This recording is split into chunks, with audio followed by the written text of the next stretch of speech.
എല്ലാവർക്കും നമസ്കാരം. എൻ്റെ പുതിയൊരു വീഡിയോയിലേക്ക് എല്ലാവർക്കും സ്വാഗതം. ഇന്ന് ഒരു മധുരമാണ് കേട്ടോ ഉണ്ടാക്കുന്നത്.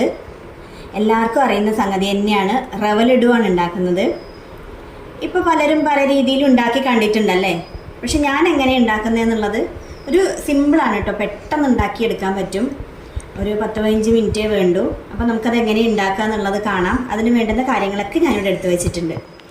അപ്പോൾ റവ ലഡു ഉണ്ടാക്കാനായിട്ട് ഞാനിവിടെ 1 കപ്പ് റവയാണ്, അതായത് നൈസ് റവയില്ലേ, അതാണ് എടുത്തിട്ടുള്ളത്. 1 കപ്പ് എടുത്തിട്ടുണ്ട്. വറക്കാത്ത റവയാണ്. പിന്നെ വേണ്ടത് പഞ്ചസാര, അതൊരു 3/4 കപ്പ് എടുത്തിട്ടുണ്ട്. അതിൻ്റെ കൂടെ ഏലക്ക, പഞ്ചസാര ഏലക്കയും കൂടെ ഒന്ന് പൊടിച്ചെടുക്കും നല്ല മിനുസായിട്ട്. അതിന് വേണ്ടി ഏലക്ക ഒരു 5-6 ഏലക്ക എടുത്തിട്ടുണ്ട് കേട്ടോ. പിന്നെ വേണ്ടത് അത് അണ്ടിപ്പരിപ്പ്, ഇത് വറുത്തിടാനാണ്. നെയ്യുണ്ട്, നെയ്യിൽ വറക്കണം. പിന്നെ വേണ്ടത് പാലാണ്.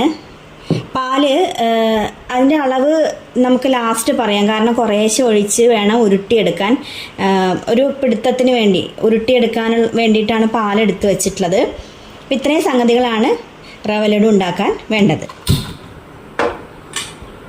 അപ്പോൾ ലഡു ഉണ്ടാക്കാനായിട്ട് റവ നമുക്കൊന്ന് വറുത്തെടുക്കണം. ഒരുപാട് ചുമക്ക വറക്കൊന്നും വേണ്ട, ഒരു 2-3 മിനിറ്റ് വറുത്താൽ മതിയാവും. അപ്പോൾ നമുക്കിതൊന്ന് ഈ ഉരുളിയുടെ വെള്ളമൊക്കെ ഒന്ന് വറ്റട്ടെ. നമുക്ക് ആ റവയും അതുപോലെ അണ്ടിപ്പരിപ്പൊക്കെ വറക്കണം. അതിന് വേണ്ടി ഒരു 3 സ്പൂൺ നെയ്യ് ഒഴിച്ചു കൊടുക്കാം. അപ്പോൾ ഇവിടെ നെയ്യ് ഉരുകിയിട്ടുണ്ട്, നന്നായിട്ട് ചൂടായിട്ടുണ്ട്. ഇനി നമുക്കിതാ കാഷ്യൂ ഇട്ട് കൊടുക്കാം.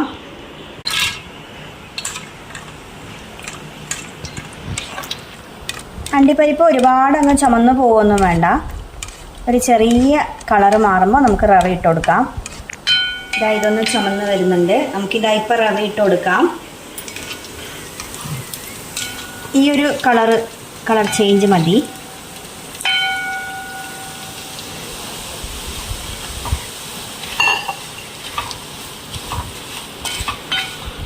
റവയായാലും ഒരുപാട് അങ്ങ് ബ്രൗൺ നിറമൊന്നും ആവണ്ട കേട്ടോ. ഞാൻ പറഞ്ഞില്ലേ, ചെറുതായിട്ടൊന്ന് വറവായാൽ മതി. ഇതിൽ തേങ്ങ ഇടുന്നവരുണ്ട് കേട്ടോ ഈ ലഡുവിൽ. ഞാൻ പക്ഷെ അങ്ങനെ ഉണ്ടാക്കിയിട്ടില്ല തേങ്ങ ഇട്ടിട്ട്. കാരണം തേങ്ങ ഇതിപ്പോൾ ഇങ്ങനെ ഉണ്ടാക്കുകയാണെങ്കിൽ നമുക്ക് കുറച്ച് ദിവസമൊക്കെ ഫ്രിഡ്ജിൽ പോലും വെക്കണ്ട, അല്ലാതെ തന്നെ സൂക്ഷിക്കാൻ പറ്റും. മറ്റ് തേങ്ങ ആകുമ്പോൾ ഒരു കനപ്പ് സ്വാദ് ഒരു ദിവസം കഴിയുമ്പോൾ തന്നെ വരാറുണ്ട്. തേങ്ങ ഇടേണ്ടവർക്ക് ഇടാം കേട്ടോ. ഇപ്പോൾ ഫ്രിഡ്ജിൽ വെച്ചാൽ മതിയാവുമായിരിക്കും. ഇവിടെ ഇപ്പോൾ ഒരു 2-3 മിനിറ്റ് ആയിട്ടുണ്ട് കേട്ടോ. ഞാൻ വറക്കണു, ഇതായിട്ടുണ്ട്. ഞാൻ പറഞ്ഞില്ല ഒരുപാട് മൂപ്പൊന്നും ആവണ്ട. ഈ പരുവത്തിലായാൽ മതി. ഈ ഒരു പാകത്തിനായാൽ മതി കേട്ടോ. നമുക്കിത് ഓഫ് ചെയ്ത് കൊടുക്കാം. ഉരുളിയിലിരുന്നും കുറച്ച് നേരം ആവും, അപ്പം നമുക്കത് പെട്ടെന്ന് മാറ്റാം ഉരുളിയിൽ നിന്ന്. റവ ഇവിടെ തളിയുമ്പോഴത്തേക്കും നമുക്ക് ഈ പഞ്ചസാര ഏലക്ക ഒന്ന് നല്ല മിനുസായിട്ട് പൊടിച്ചു കൊണ്ടുവരാം.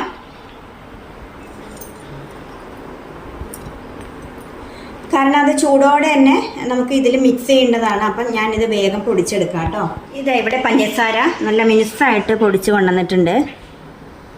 ഇനി ഇത് ചൂടോടെ തന്നെ നമുക്കിതിലേക്ക് ഇട്ട് കൊടുക്കണം.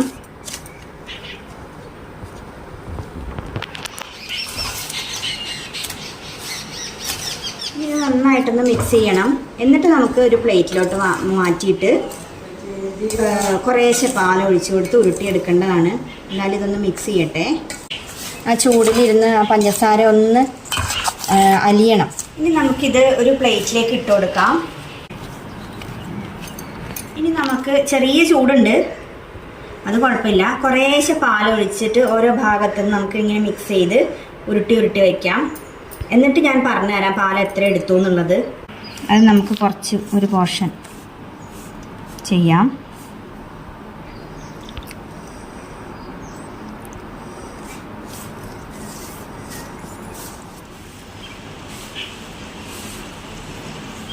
ഇനി ഇങ്ങനെ ചെറിയ ഒരു നാരങ്ങ വലിപ്പത്തിൽ ഉരുട്ടി വയ്ക്കാം.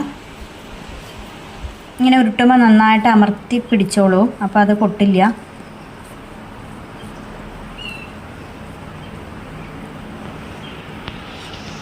ഇപ്പം നമുക്ക് കുറച്ച് ലൂസായിട്ടൊക്കെ തോന്നുമായിരിക്കും പാലൊക്കെ ഒഴിക്കുമ്പോൾ. അത് പക്ഷേ ഇത് ഉരുട്ടി തണിഞ്ഞ് കഴിയുമ്പോൾ നല്ല ഡ്രൈ ആവും.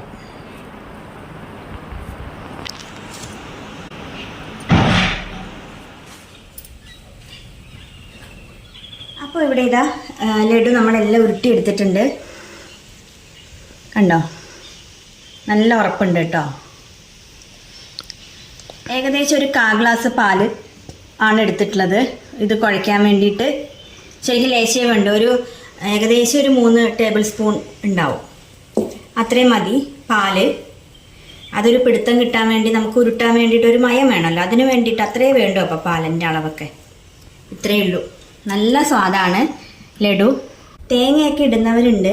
തേങ്ങയൊക്കെ ഇട്ട് കഴിഞ്ഞാൽ നമുക്ക് അന്നും പിറ്റേന്നും കൂടെ കഴിക്കാൻ പറ്റുമായിരിക്കും. പിന്നത്തെ കുറച്ച് സമയം കൂടെ കഴിഞ്ഞാൽ അതിനൊരു കനപ്പ് വരുന്നതായിട്ട് തോന്നിയിട്ടുണ്ട്. അപ്പോൾ തേങ്ങ ഉപയോഗിക്കാം കേട്ടോ. അത് പെട്ടെന്ന് തീരുന്ന ആൾക്കാരൊക്കെ ഒരുപാടുണ്ട് എന്നുണ്ടെങ്കിൽ, പെട്ടെന്ന് തീരുന്നുണ്ടെങ്കിൽ തേങ്ങ ചേർക്കാം. തേങ്ങ ചേർത്തിട്ട് നല്ല സ്വാദ് തന്നെയാണ്. ഞാൻ പക്ഷേ ഇങ്ങനെയാണ് ഉണ്ടാക്കാറ്. ഇവിടെ എല്ലാവർക്കും ഇങ്ങനെ ഉണ്ടാക്കണതാണ് ഇഷ്ടം. അപ്പോൾ എല്ലാവരും ഇങ്ങനെയൊന്ന് ട്രൈ ചെയ്ത് നോക്കൂ, ഇഷ്ടമാവും. അപ്പോൾ ഇന്നത്തെ വീഡിയോ ഇത്രയേ ഉള്ളൂ. ഇഷ്ടമായെങ്കിൽ ലൈക്ക്, ഷെയർ, സബ്സ്ക്രൈബ് ഒക്കെ ചെയ്യണം. ഫേസ്ബുക്കിലാണ് കാണുന്നതെങ്കിൽ നെയ്പായസം ബൈ ചിമ്മു എന്ന് പറയുന്നതിൻ്റെ പേജൊന്ന് ഫോളോ ചെയ്യണേ. അപ്പോൾ ഇന്നത്തെ വീഡിയോ ഇത്രയേ ഉള്ളൂ. നമുക്ക് നാളെ നല്ലൊരു വിഭവമായിട്ട് വീണ്ടും കാണാം. എല്ലാവർക്കും നന്ദി.